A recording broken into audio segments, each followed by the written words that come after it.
सीधी से आ रही है, जहां एमपी कांग्रेस को बड़ा झटका लगा है। कांग्रेस कमेटी के प्रदेश उपाध्यक्ष ने इस्तीफा दे दिया है। प्रदेश उपाध्यक्ष लालचंद गुप्ता ने इस्तीफा दिया है। पार्टी की प्राथमिक सदस्यता से इस्तीफा दे दिया उन्होंने। लालचंद गुप्ता ने पार्टी के सभी पदों से इस्तीफा दिया है और ये इस्तीफा ठीक लोकसभा चुनाव की तारीखों का ऐलान के बाद और अब जल्द ही चुनाव होने वाले हैं उससे पहले उन्होंने दिया है। तो ऐसे में ये कांग्रेस के लिए एक बड़ा झटका है।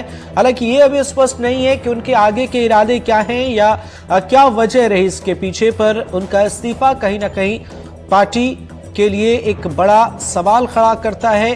उनके ही इस्तीफे की बात नहीं होगी यहां पर, क्योंकि उससे पहले भी कई कांग्रेस पार्टी के नेता पार्टी छोड़ चुके हैं, कुछ बीजेपी में चले गए हैं, कुछ नाराज हैं। तो ये एक बड़ा मामला कहीं ना कहीं कांग्रेस के लिए। और इस बीच प्रदेश उपाध्यक्ष लालचंद गुप्ता ने भी इस्तीफा दे दिया है। सहयोगी इजहार खान हमारे साथ लाइव जुड़े हुए हैं। इजहार, एमपी कांग्रेस को झटका लगा है और प्रदेश उपाध्यक्ष लालचंद गुप्ता ने इस्तीफा दे दिया है। उनके इस्तीफे को किस तरीके से समझे और अभी क्या कुछ आगे होने वाला है, ऐसी कोई जानकारी मिल पाई है क्या कि उनके इरादे क्या है? देखिए, पहले तो मैं आपको पूरे प्रदेश स्तर पर बता दूं कि पिछले दिनों सीएम मोहन यादव ने एक बयान दिया था। उन्होंने कहा था कि लगभग 50,000 कांग्रेस कार्यकर्ता बीजेपी में आने को हैं। तो उसकी शुरुआत हो चुकी है और कल एक बड़े नेता जो कमलनाथ के काफी करीबी माने जाते थे, सैयद जाफर, उन्होंने कांग्रेस छोड़कर बीजेपी का दामन थामा और आज जो है सीधी के ये जो व्यापारी प्रकोष्ठ के कांग्रेस के जिला अध्यक्ष थे, इन्होंने इस्तीफा दिया है। लालचंद गुप्ता जो प्रदेश उपाध्यक्ष थे, माफ कीजिएगा, अब तो थे क्योंकि इस्तीफा दे दिया तो थे हो गए, बाकी ये प्रदेश उपाध्यक्ष थे कांग्रेस के लालचंद गुप्ता। इनका कहना है कि जो कांग्रेस है उसमें उनकी उपेक्षा होती है और इन्हें कांग्रेस में परिचय देना पड़ता है, जबकि 5 साल पहले ये बीजेपी छोड़कर कांग्रेस में शामिल हुए थे। फिलहाल अभी इन्होंने ये स्पष्ट नहीं किया है कि ये क्या बीजेपी ज्वाइन करेंगे, इनका आगे क्या रुख रहेगा, लेकिन एक जानकारी सामने आ रही है उसके मुताबिक कल सीधी के कई जो कांग्रेस कार्यकर्ता है, जिनकी संख्या हजारों में बताई जा रही है, ये भोपाल पहुंचेंगे और सीएम मोहन यादव के हाथों बीजेपी की सदस्यता ग्रहण करेंगे। तो कहीं ना कहीं जिस तरह से मोहन यादव ने कहा था कि 50,000 कांग्रेस कार्यकर्ता बीजेपी में आने को हैं, तो वो बात सही होती हुई दिखाई दे रही है। रोजाना बड़े झटके लग रहे हैं। पहला झटका लगा कमलनाथ के करीबी सैयद जाफर, जो प्रदेश उपाध्यक्ष में रह चुके थे, कमलनाथ के काफी करीबी थे और वो बीजेपी कांग्रेस छोड़ के बीजेपी में शामिल हुए।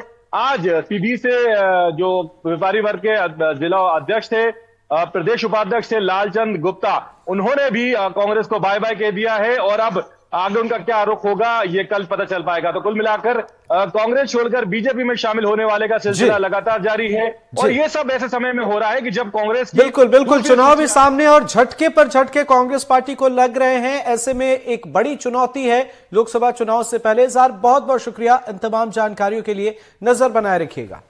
शिवपुरी से अहम खबर है, जहां संध्या ने राजस्थान के सीएम को फोन किया है। किडनैप छात्रा को लेकर भजन लाल से बात की है। जल्द बेटी को वापस लाने की बात कही है। केंद्रीय मंत्री ने बेटी के पिता से बात की है और कहा है कि बेटी को वापस लाने की जिम्मेदारी मेरी है। ये ज्योतिरादित्य सिंधिया की तरफ से फोन किए गए, ये अहम खबर आपको बता रहे हैं। इससे पहले आपको बता दें कि अपहरण करके जो किडनैपर्स हैं, उन्होंने तस्वीर बंधक बनी बच्ची की उसके पिता को भेजी है। कोटा में लड़की नीट के एग्जाम की तैयारी कर रही थी। मध्य प्रदेश के शिवपुरी की रहने वाली ये छात्रा है जिसकी किडनैपिंग की गई है और किडनैपर ने पिता के फोन पर उसकी बंधक बनी तस्वीर भेजी। फिरौती में 30 लाख रुपए की मांग की गई है और इस खबर के सामने आने के बाद ज्योतिरादित्य सिंधिया ने फोन करके राजस्थान के सीएम से बातचीत की। हमारे वरिष्ठ सहयोगी विकास भदौरिया हमारे साथ जुड़े हुए हैं। सर, आपसे समझना चाहेंगे, नीट की तैयारी कर रही थी छात्रा, किडनैपर्स के चंगुल में है और इधर ज्योतिरादित्य सिंधिया ने सीएम से बातचीत की है। क्या है इस मामले में अपडेट?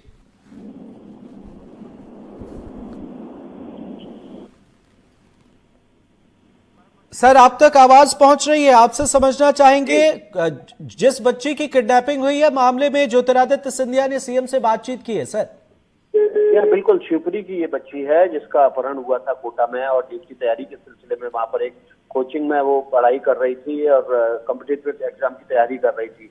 उसका जब अपहरण हुआ तो उसके बाद उसके पेरेंट्स को फोन किया गया, फिरौती मांगी गई और इस मामले का संज्ञान लिया है गुना शिवपुरी से जो बीजेपी के लोकसभा उम्मीदवार हैं ज्योतिरादित्य सिंधिया, उन्होंने राजस्थान के मुख्यमंत्री भजनलाल शर्मा से फोन पर बात की। शिवपुरी पुलिस को, मध्य प्रदेश पुलिस को भी इस बारे में उन्होंने ताकीद किया है कि बच्ची के बारे में क्लू लगाए, और भजनलाल शर्मा ने इस बात का आश्वासन दिया कि राजस्थान पुलिस इस मामले में जल्द से जल्द तेजी से बिल्कुल बिल्कुल। सर आपको थोड़ी देर के लिए रोकना चाहेंगे। ज्योतिरादित्य सिंधिया ने बातचीत की है मुख्यमंत्री से और बेटी के पिता से, आपको सुनाते हैं। हाँ, कैसे हो आप? मुझे बहुत दुख हुआ है, मेरे पास शब्द नहीं है अभी कहने के लिए। मैं समझ रहा हूं आपके ऊपर क्या बीत रहा है, पर आप बिल्कुल चिंता मत करो, अपनी पत्नी का देखभाल करो, और ये मेरी जिम्मेदारी है। मैंने अभी मुख्यमंत्री राजस्थान से मैंने अभी बात की है और मैंने कहा है कि हम लोगों को तहकीकात करके जल्द से जल्द हमारी बच्ची को वापस लाना है, और पूरी वहां राजस्थान की पुलिस को भी उन्होंने निर्देशित कर दिया है। मेरी जिम्मेदारी है, मैं पीछे पड़ रहा हूं, आप बिल्कुल चिंता मत करो। बेटी आपकी केवल नहीं है, बेटी मेरी भी है। हाँ, कैसे हो आप? मुझे बहुत दुख हुआ है, मेरे पास शब्द नहीं है अभी कहने के लिए। मैं समझ रहा हूं आपके ऊपर। वरिष्ठ सहयोगी हमारे विकास भदौरिया जुड़े हुए हमारे साथ। सर, अभी हमने ज्योतिरादित्य सिंधिया ने जो बातचीत की है बेटी के पिता से, वो उनकी आवाजों में एक उम्मीद नजर आती है। उन्होंने कहा है कि ये हमारी जिम्मेदारी है। कैसे देखें इसे सर? बिल्कुल, देखिए, एक गुना शिवपुरी के पहले सांसद भी रह चुके हैं ज्योतिरादित्य सिंधिया। गुना शिवपुरी से इस बार फिर से बीजेपी ने उनको चुनाव मैदान में उतारा है, लेकिन उस क्षेत्र से रहने वाली बच्ची का अपहरण हुआ है, तो उस पर उन्होंने संज्ञान लेते हुए तुरंत भजनलाल शर्मा को फोन किया। मुख्यमंत्री से उन्होंने गुजारिश की कि इस मामले में तेजी से कार्रवाई करते हुए बच्ची को बचाने की जरूरत है, और जो क्लू परिवार ने पुलिस को अवेलेबल कराए हैं उस पर तेजी से कार्रवाई करने की जरूरत है। इसके बाद ज्योतिरादित्य सिंधिया ने इस बात की जानकारी बच्ची के पिता को भी दी, फोन किया और बच्ची के पिता को आश्वासन दिया कि आप बेफिक्र रहें, आप अपनी पत्नी का ख्याल रखें, बच्ची को लाने की जिम्मेदारी उनकी है और इस मामले में कोई भी कोताही नहीं बरती जाएगी। जितनी तेजी से कार्रवाई की जा सकेगी उतनी तेजी से कार्रवाई की जाएगी। और उन्होंने ये भी बताया बच्ची के पिता को कि उन्होंने राजस्थान के मुख्यमंत्री भजनलाल शर्मा से बातचीत की है और इस मामले में भजनलाल शर्मा ने पुलिस को तेजी से कार्रवाई करने के निर्देश भी दिए।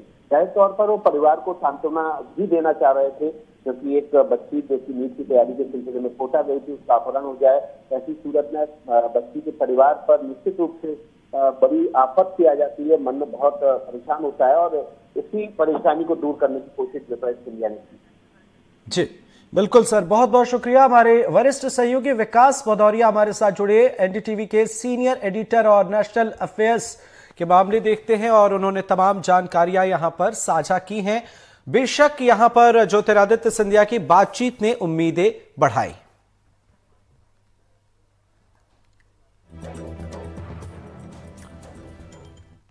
अनूपपुर में बेमौसम बारिश ने किसानों की परेशानी बढ़ा दी है। बीते 3 दिनों से कई गांव में तेज बारिश के साथ ओले बरस रहे हैं और ओलों की बारिश इतनी हुई है कि पूरा इलाका बर्फ की चादर से ढक गया है।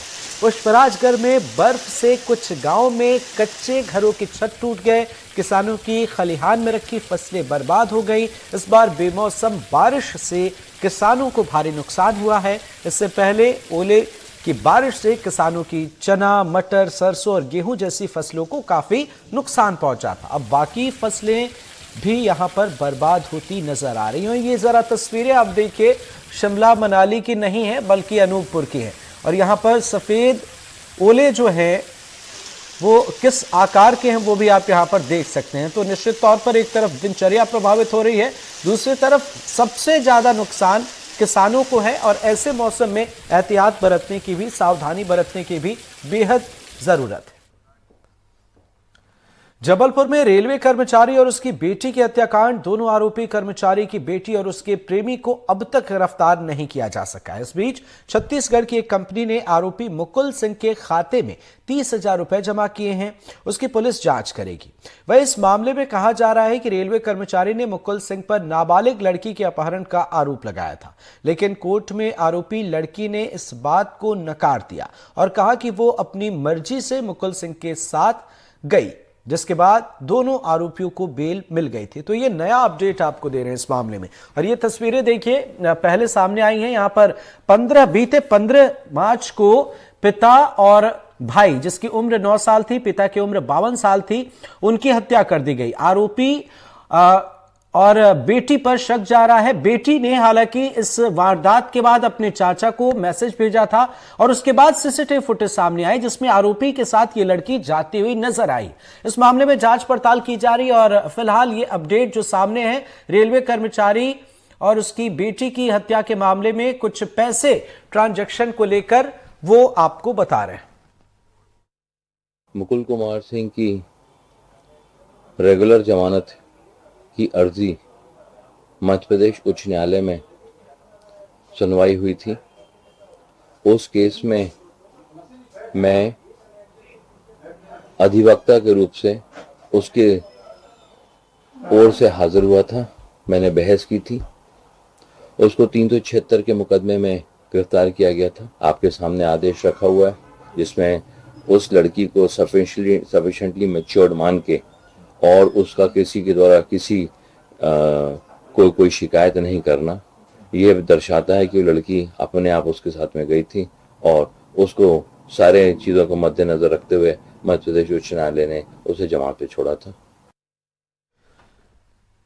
ग्वालियर में पेट्रोल पंप मालिक के साथ मारपीट का मामला सामने आया है। मामला ग्वालियर थाना क्षेत्र के हथियापुर घास मंडी इलाके का है। पेट्रोल पंप के मालिक सुरेंद्र यादव का आरोप है कि उनके पेट्रोल पंप से चोर डीजल और पेट्रोल चुराकर ले जाया करते थे। बाद में उन्होंने सीसीटीवी की मदद से एक चोर को पकड़ लिया था और समझाने के बाद उसे छोड़ दिया। बाद में आरोपी समीर खान अपने साथियों के साथ आया और सुरेंद्र यादव पर हमला बोल दिया। हमले का पूरा वीडियो सीसीटीवी में कैद है। हालांकि सुरेंद्र यादव का आरोप है कि घटना के सबूत होने के बावजूद पुलिस ने ठोस कार्रवाई नहीं की, जिसके बाद सुरेंद्र यादव ने एसपी ऑफिस पहुंचकर मदद की गुहार लगाई। घर पे आके कुछ 20-25 लोगों ने हमला बोल दिया मेरे ऊपर। डीजल चुरा रहे थे हमारी गाड़ियों में से, तो पहले भी चुरा ले जाते थे। तो हमने जाके उस दिन पकड़ लिया उनको कैमरों से।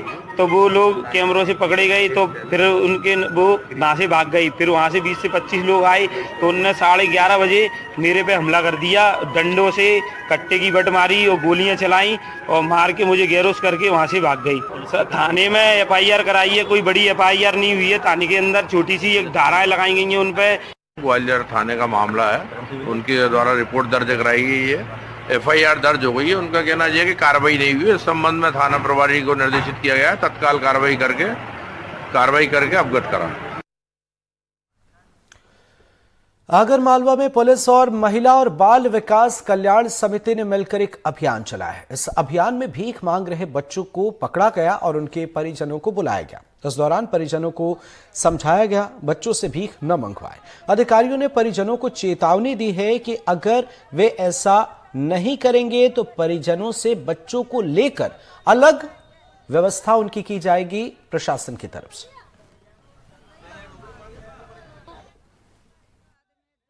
अभी हम 4-5 दिन तक लगातार ऐसा काम करेंगे। जो भी बच्चे से भीख मांग रहे हैं उनको पकड़ेंगे और इनको शुरुआत में हम वार्निंग देके छोड़ने का प्रयास करेंगे। लेकिन अगर ये नहीं रुकते हैं तो फिर इन बच्चों को इन माता पिता से लेके और जो सरकार की व्यवस्था है जिसके अंतर्गत बच्चों को रखते हैं ताकि बच्चे का अच्छे से विकास हो और वो समाज की मुख्य धारा में अच्छा जीवन जीने हेतु तैयार हो, इसका प्रयास चल रहा है। लोकसभा निर्वाचन 2024 में निर्वाचन कार्य के संचालन और सुव्यवस्थित रूप से संपन्न करवाने के लिए जिले में पेट्रोल डीजल की पर्याप्त उपलब्धता और आपूर्ति सुनिश्चित कराने के लिए आदेश जारी किए गए हैं। आदेश लोक प्रतिनिधित्व अधिनियम के तहत जारी किए गए हैं। आदेश में कहा गया है कि चुनाव प्रक्रिया पूर्ण होने तक इंदौर जिले के समस्त पेट्रोल डीजल पंप संचालक अपने पंप पर डेड स्टॉक को छोड़कर वितरण योग्य पेट्रोल 2000 लीटर और डीजल 3000 लीटर रिजर्व स्टॉक में रखा जाना सुनिश्चित करेंगे। पंप संचालकों द्वारा इस संबंध में लापरवाही बरतने पर तत्काल कार्रवाई भी की जाएगी।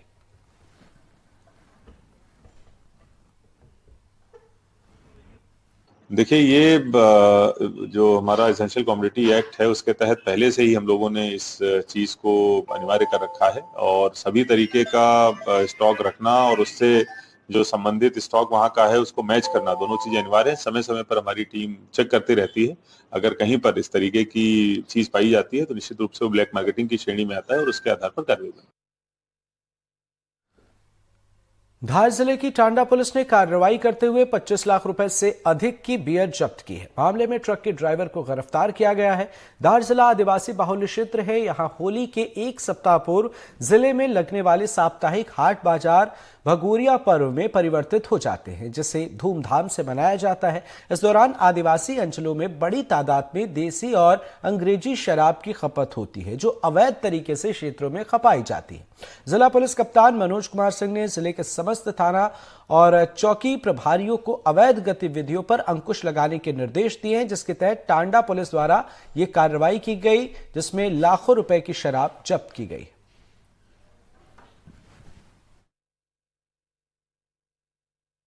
अवैध शराब के कुल 950 बियर की पेटियां हैं जो पुलिस के द्वारा जब्त की गई है और इसकी कुल कीमत जो है करीब 43 लाख रुपए है।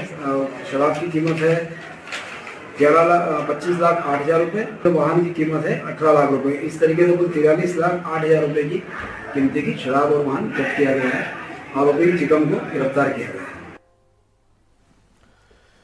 खबर मनेन्द्रगढ़ चरमेरी भरतपुर से, जहां शाहजहां जलाशय परियोजना में नहर लाइनिंग का प्रोजेक्ट 6 साल से ठप पड़ा हुआ है, जिसके लिए संसाधन विभाग ने 8 करोड़ से ज्यादा राशि खर्च की। इस परियोजना के लिए करीब 3 गांव के हजारों किसान सिंचाई सुविधा से वंचित हैं। उधर जल संसाधन विभाग का कहना है कि जलाशय निर्माण में हैंडवर्क का काम पूरा हुआ है, लेकिन नहर निर्माण के लिए बजट नहीं है। जैसे ही बजट मंजूर होगा, वैसे ही नहर निर्माण का कार्य शुरू किया जाएगा। जलाशय के निर्माण को लेकर पूर्व महापौर डमरू रेड्डी ने विभाग पर कई आरोप लगाए।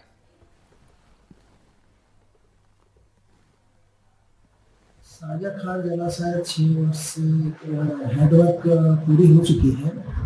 नहर की निर्माण कार्य अभी अधूरा है, जिसका प्रशासकीय स्वीकृति यानी आर्य पुनर्प्रशासकीय स्वीकृति का हेतु तैयार किया गया है। डीपीआर को शासन को भेजा गया है। स्वीकृति के पश्चात पुनः नहर का कार्य पूरा किया जाएगा। 3 गांव में 1000 किसानों को उससे पानी मिलता, कहीं न कहीं लोगों तक पानी की समस्या हो रही है। क्या कारण है कि इतना लेट होना? उसका कारण क्या है? प्रशासकीय स्वीकृति प्रदान होने के पश्चात की कार्य शुरू की गई। ये शासन स्तर का कार्य है। शासन से प्राप्त होते ही वो कार्य पूरा हो जाएगा और किसानों को पानी देगा। कोरिया और मनेन्द्रगढ़ चरमेरी भरतपुर में बिजली कंपनी के सब स्टेशन ऑपरेटरों से बड़ी उगाही का मामला सामने आया है। बिजली कंपनी के ठेकेदार के नाम पर यहां एक ठेका श्रमिक ही हर महीने ऑपरेटरों से लाखों की उगाही कर रहा है। बताया जा रहा है कि उगाही का खेल करीब 2 सालों से चल रहा है और ऑपरेटरों को काम से निकालने की धमकी दी जा रही है, जिसके चलते वे अपनी कमाई ठेका मजदूर के हवाले कर रहे हैं।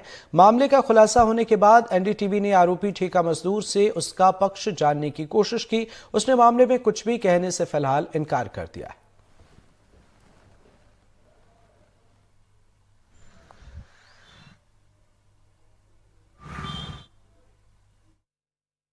कि ऐसा कोई शिकायत हमारे पास आई नहीं है। आपके माध्यम से ये पता चल रहा है, और अगर ऐसा कुछ है तो कोई शिकायत प्राप्त होने पर हम जांच करेंगे और इसके विधिवत उसका निराकरण करेंगे। अच्छा, अगर जितने ऑपरेटर हैं इस शिकायत को लेकर के आते हैं तो क्या कार्रवाई होगी उन पर? बिल्कुल, अगर गलत हो रहा तो कार्रवाई होगी। क्या कार्रवाई करेंगे? भाई पैसा उनको, अगर ऐसा है पैसा अगर वो ले रहा है, किस माध्यम से ले रहे हैं, क्या है, पहले प्रूफ तो हो, तभी बता पाएंगे कि क्या है। वास्तव में अगर पैसा वापस ले रहा है तो गलत है, और वो किसके कहने पर ले रहा है, क्या है, क्योंकि ठेकेदार तो वो है ही नहीं। तो पहले से पूरी जानकारी हो जाए, फिर उसके बाद ही क्या कार्रवाई कर सकते हैं देखेंगे। इन दिनों विदिशा के किसान कृषि उपज मंडी की व्यवस्थाओं को लेकर अपनी नाराजगी जाहिर कर रहे हैं। किसानों का कहना है कि उन्हें गेहूं का मूल्य एमएसपी से भी कम दिया जा रहा है। किसानों ने इसके साथ ही मंडी में फैली अव्यवस्था के कारण आवाजाही में हो रही परेशानियों की भी बात रखी।